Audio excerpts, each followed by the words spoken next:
నమస్తే అండి. నమస్తే అండి. మీ పేరు? సురేష్. ఏడుంటారు? నేను సికింద్రాబాద్. మీ ఎమ్మెల్యే ఎవరు? తల్లసాని శ్రీనివాస్ యాదవ్. తలసాని శ్రీనివాస్ యాదవ్.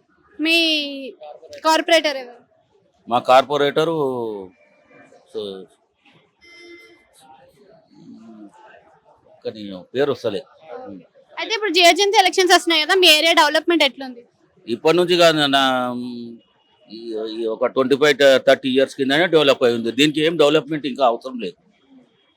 అంటే ఇప్పుడు ఆల్రెడీ అధికారంలోని కాంగ్రెస్ పార్టీ ఉంది. తలసాని శ్రీనివాస్ గారు అంటేనేమో మనకి బీఆర్ఎస్ పార్టీ నుంచి ఉన్నారు. మరి ఏమైనా ఇబ్బంది అవుతుందా లేకపోతే ఏం మంచి ఇబ్బంది లేదు, అలాగని ఏం లేదు. తన్నలసాని శ్రీనివాసరావు యాదవ్ మంచిగా వర్క్ ఇస్తాడు, అట్లేం లేదు.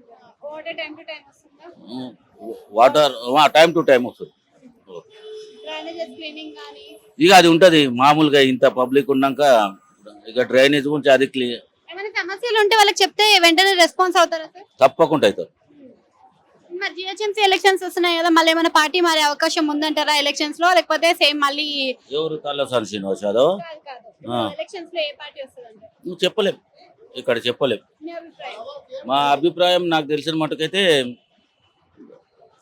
టిఆర్ఎస్ రావచ్చు, బీజేపీ రావచ్చు. ఎందుకు ఆ రెండు పార్టీలు అనుకుంటున్నారు? అంటే ఇప్పుడు కాంగ్రెస్ ఈ 6 గ్యారెంటీలు అంటున్నారు కదా, అది అమలు చేయలేరు. ఓన్లీ ఫ్రీ బస్ తప్ప వేరేది లేదు. అలాగని